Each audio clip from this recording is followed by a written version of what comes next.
Hi, my name is Carole Kitchel Bellew. I spend probably the most enjoyable time in my life in Studio 207 here at AVA, playing in clay. I've been playing in clay now since 2016, full time pretty much. I began a studio before COVID in North Heartland, Barbara Lane's studio, Earthstar Pottery, and it was wonderful. I had really not spent a lot of time. I was a beginner. I am still a beginner. I am still learning, but I am loving every moment of it. I was a stone carver, and I would like to get back to it because that also I enjoy. But clay is just a wonderful medium to play with. So, awesome. How did you decide to work collaboratively in Studio 207 at AVA? Well, I mentioned Barbara Lane, and COVID hit all of us and kind of throw us all off our normal ways. And on March 13th, I remember the Friday, sitting there with Barbara. I was pretty much going every day to her studio and deciding it was time to close. It wasn't too long that I realized that I still wanted to have a place where I could go to create. So, and she had, 15, 20 potters in and out of her place, different lengths of time, but there was a core group of us that wanted to continue. So we got together, collaborated together to rent a studio here at AVA, and we started in September of 2020, which is 3 years now. And this is a beautiful, large studio, but I certainly couldn't afford it as a single person, and we're doing it all together. Awesome. You mentioned you sent me a bio about the studio, that Studio 207 is unique. Everyone is unique in their approach to working with clay. Can you share a bit more about your specific creative process and what sets you apart from your fellow artists in the studio? Well, one thing that might, in a sense, I came from, my art teacher in high school got very excited that I should go to art school. I was totally unaware of having I could be an artist.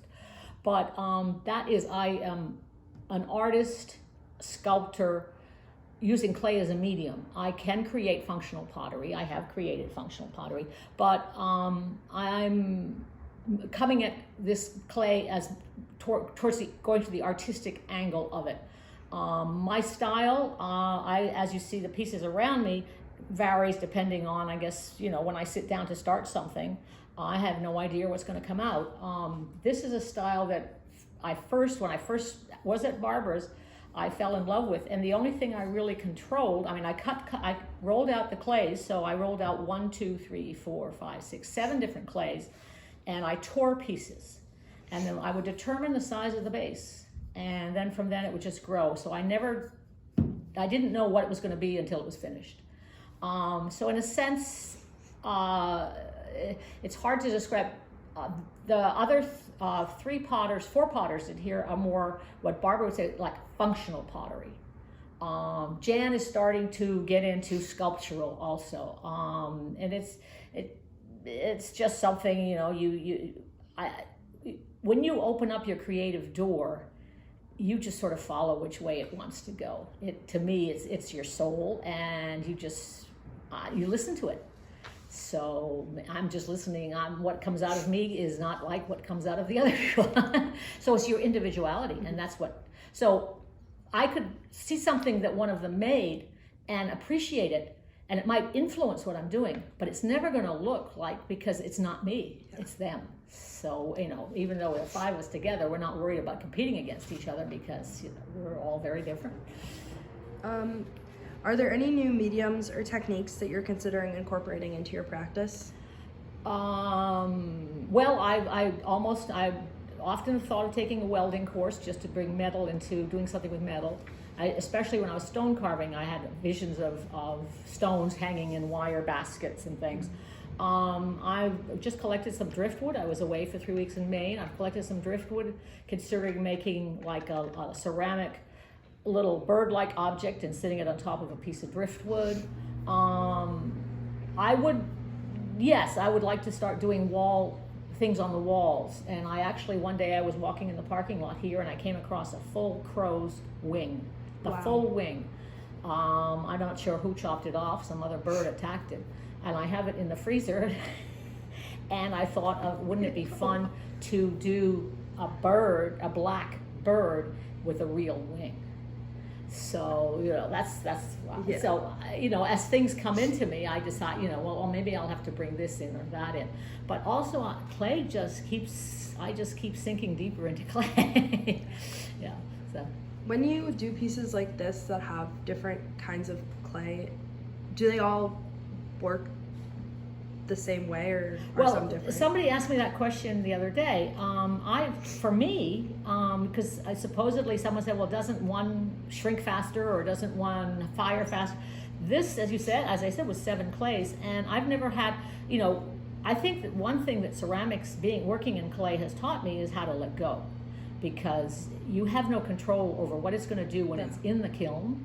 I have learned that when clay heats up in the kiln in the first stage, the bisque fire, it actually gets soft. So if you've designed something structurally that can't hold it getting soft, it could collapse. Yeah. It could. For a couple of months when I started, everything was breaking in the greenware stage, the drying stage, because I made things that just could not exist. But it's just. You kind of have to just bear with it. I mean, glazing also, in glazing clay, you want to achieve, you see this glaze, you like it, and you want to achieve what that's done. Well, the kiln might not get hot enough. The kiln might get too hot. The clay, something might happen to. Yeah. So, as I said, you learn how to let go. And I also, one thing I had with stone carving, because that a lot of times you'd be working on something and let's say a pot would break off. Since I work mostly abstract, that was fine, because the stone was telling me, go in another direction. When you're making a vase or a mug and your handle breaks off, that's a different thing. So maybe that's why I'm steering away from functional, because I don't want to be limited. This has to do this and look like this. I want to just follow where it's going to go. Yeah.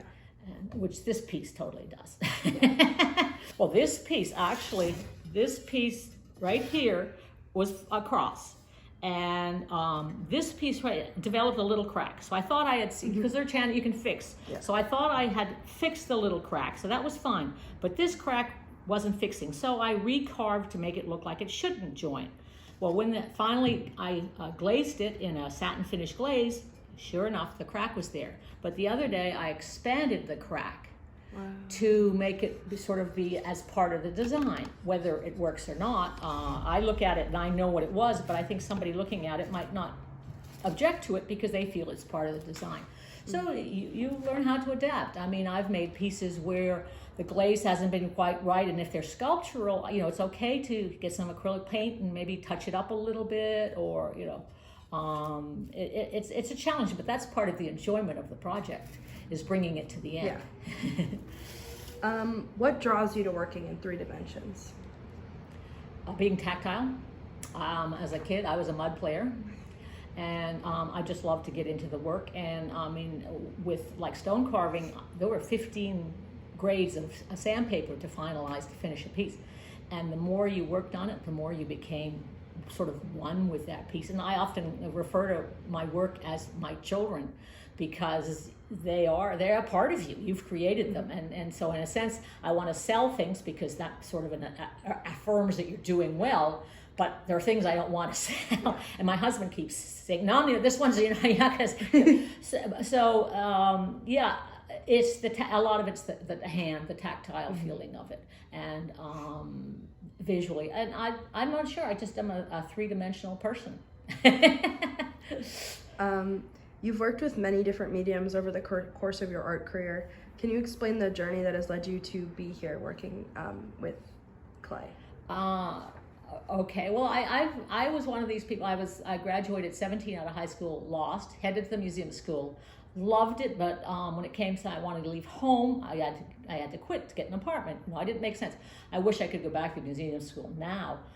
So after that, I met a gentleman in Harvard Square. I was working in a store. He was a jewelry maker.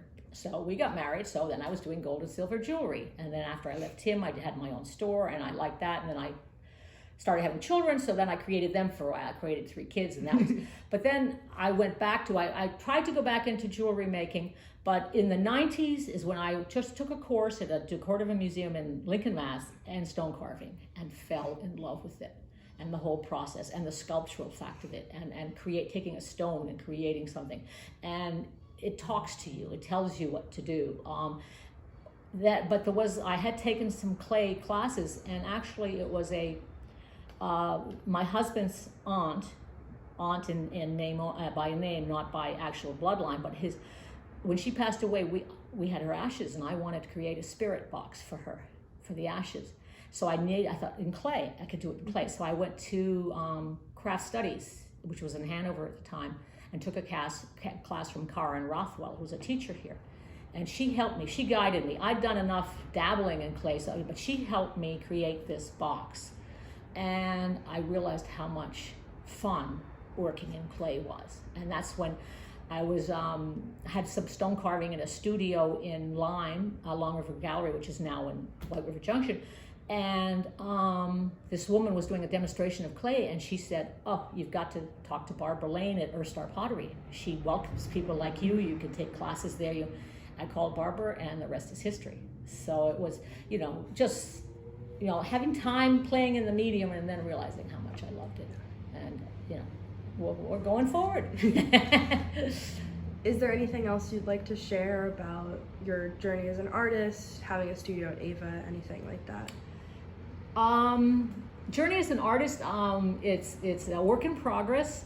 Part of me, I've been working very hard at not making it something that I have a goal that I want to sell. I want to have a large show. Because when you start making these goals and adding all these stresses onto you, you actually can kill your creativity. To me, creativity is you open that door and you let it out, but the minute you start doing things for reasons other than just being creative, it can become a challenge.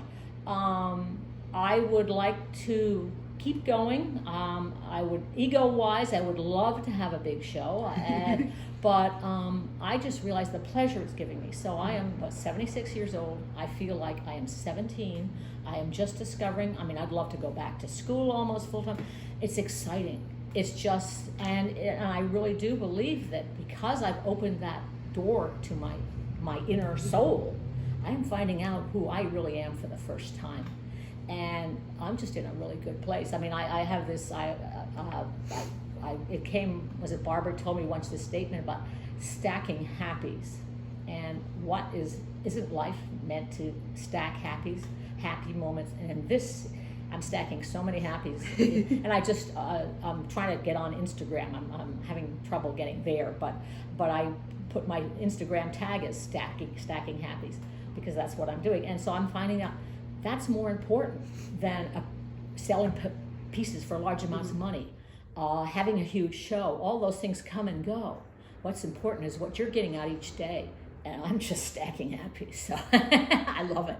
That's great. And it keeps you young. Is there anything else you'd like to add at all, or? I think everybody should be creative in some way. I have 8 granddaughters, and I just enjoy the fact that some of them actually are pursuing a career, because it helps you there's a lot of stress in life. Mm-hmm. And it really helps you be able to, whether you do it full-time or you do it part-time, it gives you a place. It's like going for a walk in the woods and you come out feeling relaxed. It's like meditating. It's a way of helping you cope with what your life is, in a sense, or totally fulfilling you, that everything's going to be okay, because you just feel joy.